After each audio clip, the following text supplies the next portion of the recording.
Hello আমার প্রাণের প্রিয় মিষ্টি বন্ধুরা, কেমন আছো তোমরা? আশা করি সকলেই অনেক ভালো আছো আর ভালো থাকারই কথা, কারণ তোমরা আমার গল্প শুনে যে মজা পাও তাতে সবাই অনেক ভালো আছো।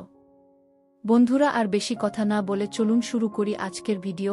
আমার শাশুড়ি ও শ্বশুরের মধ্যকার সম্পর্কের বিষয়টি আমাকে বরাবরই কৌতূহলী করে তুলত। প্রতি রাতে যখন আমি ঘুমাতে যেতাম তখন তাদের ঘর থেকে শুধু একটাই কথা শুনতে পেতাম, আর একটু ধৈর্য ধরো, আর মাত্র কিছুক্ষণ। কিন্তু শাশুড়ির কণ্ঠ বলতো, আমি আর সহ্য করতে পারছি না। এই কথা শোনার পর আমার মনে অদ্ভুত চিন্তা কাজ করত। কি এমন ঘটছে যে শাশুড়ি আর সহ্য করতে পারছেন না? এক রাতে কৌতূহল সামলাতে না পেরে আমি লুকিয়ে তাদের ঘরের দিকে উকি দিলাম। কিন্তু যা দেখলাম তাতে আমি হতবাক হয়ে গেলাম। বন্ধুরা, পুরো ঘটনা জানতে হলে গল্পটি শেষ পর্যন্ত দেখুন। আমার নাম মালতী। আমি বাংলাদেশের একটি ছোট্ট গ্রামে থাকি। আমার পরিবার অত্যন্ত গরিব ছিল। আমার মা ছাড়া দুনিয়ায় আমার আর কেউ ছিল না। মায়ের একটাই শর্ত ছিল, যেখানে আমি বিয়ে করব সেখানেই সে থাকবে। আমার বিয়ে হয়েছিল এক সাধারণ পরিবারে। সেই ঘরে ছিলেন আমার শাশুড়ি, শ্বশুর ও তাদের ছেলে হামিদ। কিন্তু বিয়ের কিছুদিন পরই একটি দুর্ঘটনায় আমার স্বামী মারা যায়। এটি আমার জীবনের সবচেয়ে বড় দুঃখের মুহূর্ত ছিল। স্বামীর মৃত্যুর পর আমাদের আগের বাসা ছেড়ে দিতে হয়। তাই মা আমার সঙ্গে শ্বশুরবাড়িতেই থেকে গেলেন। তবে স্বামীর মৃত্যুর পর শ্বশুরবাড়ির পরিবেশ একেবারেই বদলে গেল। আমার শ্বশুর কয়েক মাস আগেই তৃতীয় বিয়ে করেছিলেন। কিন্তু আমি লক্ষ্য করলাম, প্রতিদিন সকালে আমার নতুন সৎ শাশুড়ি চোখের পানি ফেলছেন, কখনো কাঁদতে কাঁদতে পেটে হাত রাখছেন। তাকে অসহায় দেখাতো, কিন্তু যখন জিজ্ঞাসা করতাম তখন কিছুই বলতেন না। মুখ ঘুরিয়ে নিতেন, যেন লজ্জা পান। একদিন সকালে রান্নাঘরে তাকে কান্না করতে দেখে আর সহ্য করতে পারলাম না। আমি জিজ্ঞাসা করলাম, কি হয়েছে আপা? আপনি এত কষ্ট পাচ্ছেন কেন? তিনি মাথা নিচু করে বললেন, তুমিও তো বিবাহিতা নারী। তুমি বুঝতে পারছো না আমি কি কষ্টের মধ্যে আছি? আমার স্বামী বয়সের এই পর্যায়ে এসেও 10 জন পুরুষের শক্তি ধরে রেখেছেন, আমি আর পারছি না। তার কথা শুনে আমি লজ্জায় পড়ে গেলাম। আমার স্বামীর সঙ্গে দাম্পত্য জীবনের অভিজ্ঞতা খুব অল্প ছিল, তাই আমি এই কষ্ট পুরোপুরি বুঝতে পারিনি। কিন্তু একটা প্রশ্ন আমাকে ভাবিয়ে তুলল, 55 বছরের শ্বশুরের এত শক্তি এল কোথা থেকে? তার হাড়মাংস তো বয়সের কারণে দুর্বল হওয়ার কথা। পরবর্তী 10 দিন আমি চুপচাপ এই দৃশ্য দেখতে থাকলাম। প্রতিদিন শাশুড়িকে কাঁদতে দেখতাম, কিন্তু কিছু বলতাম না। আমার স্বামী মাত্র 18 বছর বয়সী ছিল, আর সে সপ্তাহে দুবার আমার কাছে এলেই ক্লান্ত হয়ে যেত। অথচ শ্বশুর প্রতিদিন শাশুড়িকে এমন অবস্থায় ফেলে দিত যে তিনি সকালে ঘরবাড়ির কাজ পর্যন্ত করতে পারতেন না। মাঝে মধ্যে মনে হতো শাশুড়ি হয়তো বাড়িয়ে বলছেন। এই বয়সে একজন পুরুষ কিভাবে প্রতিদিন এইসব করতে পারে? এক রাতে ঘুম আসছিল না, তাই আমি বেরিয়ে এলাম। হাঁটতে হাঁটতে কখন যে শ্বশুরের ঘরের সামনে পৌঁছে গেছি খেয়াল করিনি। হঠাৎ ভেতর থেকে আওয়াজ এলো। শাশুড়ি রাগান্বিত কণ্ঠে বলছিলেন, তুমি আমার জীবন নরক বানিয়ে দিয়েছ। আমি ভেবেছিলাম কিছুদিনের মধ্যেই ঠিক হয়ে যাবে, কিন্তু তোমার এই পাগলামি তো শেষই হচ্ছে না। আর পারছি না, আমাকে ছেড়ে দাও। শ্বশুরের কণ্ঠ এলো, এখনই তো রাত শুরু হয়েছে, তুমি এত দ্রুত এসব কথা বলছো কেন? আমি আর শুনতে পারলাম না। মাথার ভেতর হাজারো প্রশ্ন ঘুরতে লাগল। আমি চুপচাপ দাঁড়িয়ে তাদের কথা শুনছিলাম। কিছুক্ষণ নীরবতার পর ভেতর থেকে শাশুড়ির ধীর কান্নার শব্দ ভেসে এলো। তখনই বুঝতে পারলাম ভেতরে কি ঘটছে। লজ্জায় আমি আর দাঁড়াতে পারলাম না, পেছনে ফিরে এলাম। সেই রাতের পর আমার আর কোনো সন্দেহ রইল না, শাশুড়ি ঠিকই বলেছিলেন, এই বয়সেও শ্বশুরের স্বাস্থ্যের অবস্থা দারুণ ভালো। এরপর থেকে আমি আর শাশুড়ির কষ্টের দিকে তাকাতাম না, কারণ এটা ছিল স্বামী স্ত্রীর ব্যক্তিগত ব্যাপার। কিন্তু একদিন সকালে দেখি শাশুড়ি কান্নাভেজা চোখে ঘর থেকে বেরিয়ে আসছেন, সঙ্গে একটা ব্যাগ। তিনি আমার মায়ের দিকে তাকিয়ে বললেন, আমি আর পারছি না। এই লোক আমার জীবনটা শেষ করে দিয়েছে। আমি আর এক মুহূর্ত এখানে থাকব না। গিয়ে আমার মা তাকে থামানোর চেষ্টা করলেন, আমিও বোঝানোর চেষ্টা করলাম, কিন্তু তিনি সিদ্ধান্ত নিয়ে ফেলেছিলেন। কোনো কিছু শোনার প্রয়োজনও বোধ করলেন না, ব্যাগ হাতে বাড়ি ছেড়ে বেরিয়ে গেলেন। আমি একবার মায়ের দিকে তাকালাম, তিনি মাথায় হাত দিয়ে বসে আছেন। আমি দ্রুত এক গ্লাস পানি নিয়ে তার সামনে ধরতেই মা বললেন, তোমার শ্বশুর কোনো স্ত্রীকে ঘরে টিকতে দেয় না। 55 বছর বয়সেও সে কি এমন করে যে সবাই তাকে ছেড়ে চলে যায়? এবারও একই কাণ্ড ঘটল।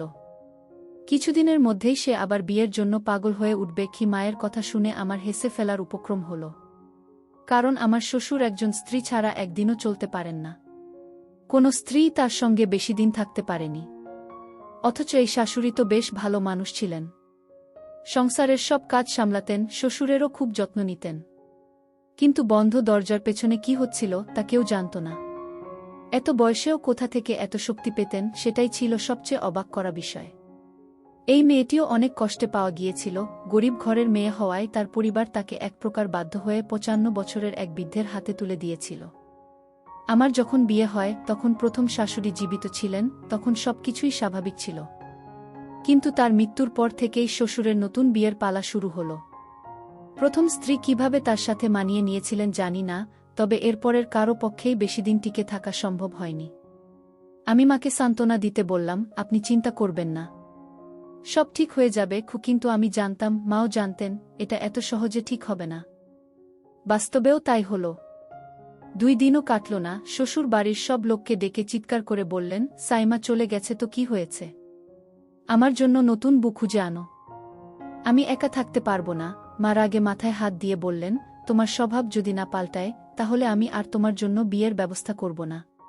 তাছাড়া এখনো সাইমা তোমার স্ত্রী, তাকে বোঝাও, ফিরে আসতে বলো। শ্বশুর তখন হাত জোট করে বলতে লাগলেন, ও খুব নখরা করত। হাত দিলেই ভান করত যেন কি হয়ে গেছে। এবার এমন কাউকে চাই যে একটু স্থির হবে, যে আমার সাথে মানিয়ে চলতে পারবে। এবার মাঝবয়সী স্বাস্থ্যবান একটা বউ খুঁজে দাও। শ্বশুরের কথা শুনে আমি অবাক হয়ে গেলাম। মা কোনো কথা না বলে চুপচাপ ঘরে চলে গেলেন। আমি লজ্জায় মাথা নিচু করে নিলাম। শ্বশুর যেন 18-19 বছরের কোনো ছেলের মতো আবদার করে যাচ্ছেন, অথচ তার বয়স 55, মাথার সব চুল ধবধবে সাদা। মা আর কথা না বাড়িয়ে তার কথা এড়িয়ে গেলেন। কিন্তু শ্বশুরও নাছোড়বান্দা। তিনি না খাওয়া না কথা বলা শুরু করলেন। শুধু একটাই দাবি, বিয়ে করতে হবে। নিজেকে একেবারে ঘরের মধ্যে আবদ্ধ করে ফেললেন। রাগে মা বলে উঠলেন, এই বৃদ্ধ বয়সেও একাকিত্ব কাটে না? কত মানুষ তো স্ত্রী হারিয়ে একা জীবন কাটিয়ে দেয়, কিন্তু এ লোক তো এক মুহূর্ত স্ত্রী ছাড়া থাকতে পারে না, তাও আবার নিজের পছন্দমতো। এত বয়সে কে তাকে লোভ দেখাবে? কোথা থেকে আমি এমন কাউকে খুঁজে দেব? এখন তো গরিব মেয়েরাও তার নাম শুনলেই ভয় পায়। তার কুকীর্তি চারদিকে ছড়িয়ে পড়েছে। মায়ের কথা শুনে আমি চিন্তায় পড়ে গেলাম। তারপর বললাম, আমার এক বান্ধবী আছে, সাকিনা। ডিভোর্সি, এখন বাবার বাড়িতে আছে। যদি চান তার জন্য প্রস্তাব দিতে পারি। বয়স মাঝারি, স্বাস্থ্য বেশ ভালো। মা আমার দিকে তাকিয়ে বললেন, তুমি যদি ঠিক মনে করো তাহলে কথা বলে দেখতে পারো। তবে আমি নিশ্চিত তোমার শ্বশুর তাকেও বেশিদিন রাখতে পারবে না। মায়ের কথা শুনে আমার হাসি চেপে রাখতে কষ্ট হচ্ছিল, কারণ আমার সেই বান্ধবী খুব চালাক চতুর। এতটাই তেজি যে তার আগের স্বামীও টিকতে পারেনি। আমি মনে মনে ভাবলাম, যদি তার সাথে শ্বশুরের বিয়ে হয় তাহলে এবার হয়তো উল্টো শ্বশুরকেই সামলাতে হবে। এই ভাবনা থেকেই আমি বান্ধবীর মায়ের সঙ্গে কথা বলার সিদ্ধান্ত নিলাম। তিনি নিজেও মেয়ের কর্মকাণ্ডে বিরক্ত ছিলেন, তাই বিনা দ্বিধায় রাজি হয়ে গেলেন। যদিও আমার বান্ধবী আর শ্বশুরের বয়সের পার্থক্য ছিল অনেক, তবে আমাদের শ্বশুরবাড়ির অবস্থা খুব একটা ভালো ছিল না। তাই কিছুদিন পর আমার পরামর্শে একেবারে সাধারণভাবে আমার বান্ধবীর বিয়ে আমার শ্বশুরের সঙ্গে দেওয়া হলো। সে আমাদের বাড়িতেই চলে এলো। কিন্তু কয়েকদিনের মধ্যেই সে আগের শাশুড়ির মতো একই কথা বলতে শুরু করল। বলল সে শ্বশুরের সঙ্গে আর থাকতে পারছে না এবং ফিরে যেতে চায়। আমি বিস্মিত হয়ে তাকে জিজ্ঞাসা করলাম, তুমি শ্বশুরের সঙ্গে থাকতে পারছো না কেন? সে আমার দিকে তাকিয়ে বলল, তুমি তো সব জানোই। আমি অবাক হয়ে বললাম, আমি কিছুই জানি না কি? তখন সে ধীরে ধীরে আমার কাছে এসে ফিসফিস করে বলল, তুমি জানো সে বিশেষ এক ধরনের ওষুধ ব্যবহার করে। গি এ কথা বলে সে তার ঘরে চলে গেল। কিন্তু আমি একদম হতবাক হয়ে গেলাম। ধীরে ধীরে বুঝতে পারলাম শ্বশুর হয়তো এমন কিছু খান যার কারণে তার এত শক্তি। আমি মাথায় হাত দিয়ে বসে পড়লাম। এ কথা আমার কল্পনারও বাইরে ছিল। আমি মাকে ইশারায় বুঝিয়ে বললাম, একবার খোঁজ নিয়ে দেখো তো, শ্বশুর আসলে কি খায়। এমন না হয় এই ওষুধের কারণে নতুন বুটাও পালিয়ে যায়। মা একটু হেসে বলল, আমরা এই ব্যাপার থেকে দূরে থাকলেই ভালো। আমি তো বিধবা হয়ে এখানে বসে আছি, আমাদের খরচ তো শ্বশুরই চালায়। আমি কিভাবে এসব ব্যাপারে কথা বলি? মার কথা শুনে আমি চুপ করে গেলাম।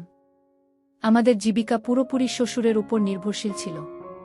তাই মা ঠিক করলেন শ্বশুরকে নিয়ন্ত্রণে রাখার জন্য বারবার তার বিয়ে দেওয়া হবে। কিন্তু কোনো মেয়েই বেশি দিন টিকতে পারত না। যারা আসত তারা কিছুদিন পর চুপচাপ চলে যেত। আমার এক বান্ধবীও মাত্র 1 মাস টিকতে পারল। তারপর একদিন সে চুপচাপ নিজের জিনিসপত্র গুছিয়ে তালাক নিয়ে চলে গেল। শ্বশুর খুব কষ্ট পেলেন এবং কান্না করতে করতে বললেন, আমার কপালে বুঝি স্ত্রীসুখ নেই। আমি একা থাকতে পারব না। শ্বশুর একদম বদলে গেলেন। রাতে ঘরের ভেতর পায়চারি করতেন, সারাদিন অস্থির লাগত। মা ভালোই বুঝতে পারলেন তিনি একাকিত্ব সহ্য করতে পারছেন না। তখন মা আবার শ্বশুরের জন্য বিয়ের সম্বন্ধ খোঁজা শুরু করলেন। একসময় এক সম্পর্কের দিদিমাকে বলল, তোমার বিধবা মেজেকেই শ্বশুরের সঙ্গে বিয়ে দিয়ে দাও। বাড়ির ব্যাপার বাড়িতেই থাকবে, আর মেয়েটাও সংসারী হবে। এ কথা শুনে মা রেগে গিয়ে বললেন, তুমি কি বলছো? আমার মেয়ে মাত্র 18 বছরের, আর শ্বশুরের বয়স তো 55 বছর। দিদি একটু হেসে বলল, তুমি তো এতদিন নানা বয়সের মেয়েদের এনে বিয়ে দিয়েছ, এবার নিজের মেয়েকে দিতে সমস্যা কোথায়? মা হতবাক হয়ে গেলেন। দিদি চলে যাওয়ার পর তিনি ভাবনায় পড়ে গেলেন। যখন আমি এ কথা জানতে পারলাম তখন প্রচণ্ড রেগে গেলাম। আমি চিৎকার করে বললাম, এ তুমি কি বলছো? আমি কিভাবে নিজের শ্বশুরকে বিয়ে করব? মা তখন শান্তভাবে বললেন, তোমার শ্বশুর কিন্তু খুবই ধনী, আর তোমার বিধবা অবস্থাটা আমাকে কষ্ট দিচ্ছে। তোমার রূপলাবণ্য আছে, কিন্তু নতুন বিয়ের সম্বন্ধ পাওয়া কঠিন। মার কথা শুনে আমি ভাবনায় পড়ে গেলাম। সত্যিই অনেকদিন ধরে আমি একাকিত্বের যন্ত্রণা সহ্য করছিলাম। একজন নারী যখন সংসার করে তারপর হঠাৎ একা হয়ে যায়, তখন তার একাকিত্ব খুব কষ্ট দেয়। তার চাওয়া পাওয়া, আকাঙ্ক্ষাগুলো তাকে প্রতিনিয়ত কুরে কুরে খায়। যেদিন আমি প্রথম শ্বশুরের ঘর থেকে সেই সন্ধ্যার আওয়াজ শুনেছিলাম, সেদিন সারারাত আমি নিজেও অস্থির ছিলাম। আমারও মনে হচ্ছিল আমার জীবনে কেউ ফিরে আসুক, আমাকে আগলে রাখুক। অনেক চিন্তাভাবনা করে আমি সিদ্ধান্ত নিলাম আমি শ্বশুরকে বিয়ে করব। যখন শ্বশুর এ কথা শুনলেন তখন আনন্দে পাগল হয়ে গেলেন। তিনি বললেন, এ তো আমার জন্য আশীর্বাদ। তুমি আমাকে ছেড়ে কখনো যাবে না। মাও সাদাসিধেভাবে আমাদের বিয়ের ব্যবস্থা করলেন। বিয়ের পর আশেপাশের সবাই যখন জানতে পারল তখন সবাই হতবাক হয়ে গেল। সবাই জানত তিনি আমার শ্বশুর ছিলেন, কিন্তু এখন তিনি আমার স্বামী। আমিও ধীরে ধীরে বিষয়টি মেনে নিতে লাগলাম। তবে বিয়ের রাতেই আমার মনের মধ্যে ভয় ঢুকে গেল। আমি ভাবতে লাগলাম, শ্বশুর আসলে কতটা শক্তিশালী। প্রথম রাতেই তিনি কি করবেন? আমি কি সহ্য করতে পারব? কিছুক্ষণ পর শ্বশুর ঘরে এলেন এবং আলমারি খুলে একটি খাম বের করে কোণা রাখলেন। আমি কিছুক্ষণ চুপচাপ দেখছিলাম, তারপর আর থাকা গেল না। উঠে গিয়ে জিজ্ঞাসা করলাম, আব্বাজান কি করছেন? তিনি হাসি মুখে বললেন, ভাজা ছোলা আছে, আমি এগুলো খাই। শ্বশুরের এই কথা শুনে হঠাৎ করে শাশুড়ির সেই কথাগুলো মনে পড়ে গেল, যেখানে তিনি বলেছিলেন যে তার স্বামী নাকি কিছু দেশি ওষুধ ব্যবহার করেন। মুহূর্তের মধ্যে আমি খামটা তার হাত থেকে ছিনিয়ে নিলাম এবং বললাম, আপনার এগুলো খাওয়ার দরকার নেই। শ্বশুর একটু রেগে গেলেন, খামটা আমার হাত থেকে নিয়ে বললেন, আমি তো বুড়ো হয়ে যাচ্ছি, নিজের যত্ন নিজেকেই নিতে হবে। এরপর তিনি এক মুঠো ছোলা নিলেন, তার সঙ্গে একটু মিছরি ও দুধ মিশিয়ে গ্লাসে ঢাললেন। তারপর এক নিঃশ্বাসে গ্লাসের সবটুকু দুধ খেয়ে নিলেন। আমি অবাক হয়ে তার দিকে তাকিয়ে রইলাম। মনে হচ্ছিল এবার বুঝি আমিও শাশুড়ির মতো শ্বশুরের কাছে টিকতে পারব না। কিন্তু কিছুক্ষণ পর যা হলো তা দেখে আমি হতবাক। শ্বশুর স্নেহমাখা কণ্ঠে আমার হাত ধরে বললেন, তুমি অনেক ক্লান্ত, একটু বিশ্রাম নাও। তার চোখে মুখে কোনো অশালীনতা বা কোনো খারাপ ইঙ্গিত ছিল না, বরং তিনি আমার ক্লান্তির কথা ভেবেছেন, আমাকে বিশ্রাম নিতে বলেছেন। আমি অবাক হয়ে রইলাম। কিছুক্ষণ পর গভীর ঘুমে তলিয়ে গেলাম। পরদিন সকালে সবকিছু বেশ স্বাভাবিক লাগছিল। শ্বশুর আমাকে ডাকলেন এবং একটি খাম আমার হাতে দিয়ে বললেন, এটা তোমার ভবিষ্যতের জন্য। এটা তোমার নিজের নামে ব্যাংকে জমা করে রেখো, যাতে যদি আমার কিছু হয়ে যায় তাহলে তুমি কোনো সমস্যায় না পড়ো। আমি কিছুটা অপ্রস্তুত হয়ে বললাম, আপনার সঙ্গই আমার জন্য যথেষ্ট, এসব টাকার দরকার নেই। আমার কথা শুনে তিনি মৃদু হাসলেন, কিন্তু তারপরও ব্যাংকে গিয়ে সেই টাকা আমার নামে জমা করিয়ে দিলেন। এরপর কয়েকদিন কেটে গেল। আমি শ্বশুরের মধ্যে কোনো খারাপ অভ্যাস দেখতে পেলাম না, বরং তিনি ছিলেন শান্ত স্বভাবের, দায়িত্ববান এবং খুব যত্নশীল একজন মানুষ। আমাদের মধ্যে একটা সুন্দর সম্পর্ক তৈরি হয়েছিল। তবে তিনি কখনো কোনো জোরাজুরি করেননি। আমার মতামত ও সম্মতি ছাড়া কখনোই কোনো বিষয়ে আগ বাড়িয়ে যাননি। আমি অবাক হয়ে ভাবতাম, এমন ভদ্র, সংযমী মানুষও কি হয়? একদিন আমি তার কাছে জিজ্ঞাসা করলাম, আপনি কেন এত সংযত? আপনার বয়সের পুরুষেরা তো সাধারণত এমন হয় না। শ্বশুর তখন একটা গোপন সত্য ফাঁস করলেন, যা শুনে আমার পুরো দুনিয়াটাই কেঁপে উঠল। তিনি বললেন, আমার পুরো জীবন কেটেছে তোমার মায়ের সঙ্গে। তিনি সবসময় আমার ছোট ছোট প্রয়োজনের খেয়াল রাখতেন। তাই তার অনুপস্থিতি আমার জন্য অসহ্য হয়ে উঠেছিল। বিয়ের কথা ভাবতাম, কিন্তু যখনই নতুন কেউ ঘরে আসত, সে শুধু আমার টাকার প্রতি আকৃষ্ট হতো।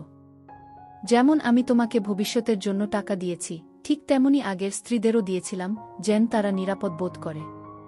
কিন্তু শেষ পর্যন্ত সবাই কিছুদিন পর মোটা অঙ্কের টাকা নিয়ে আমাকে ছেড়ে চলে যেত। কেউই সত্যিকারের সম্পর্ক গড়তে চায়নি কি আমি হতবাক হয়ে শুনছিলাম।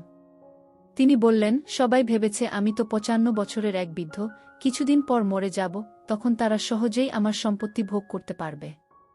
অথচ আমি সারা জীবন অপেক্ষা করেছি এমন একজন সঙ্গীর জন্য, যে আমাকে সত্যিকারের ভালোবাসবে, শুধু আমার টাকার জন্য নয়। কি তারপর তিনি আমার দিকে তাকিয়ে বললেন, যখন তুমি টাকা নিতে অস্বীকার করেছিলে, তখন আমি বুঝেছিলাম তুমি আমার টাকার জন্য এখানে আসনি।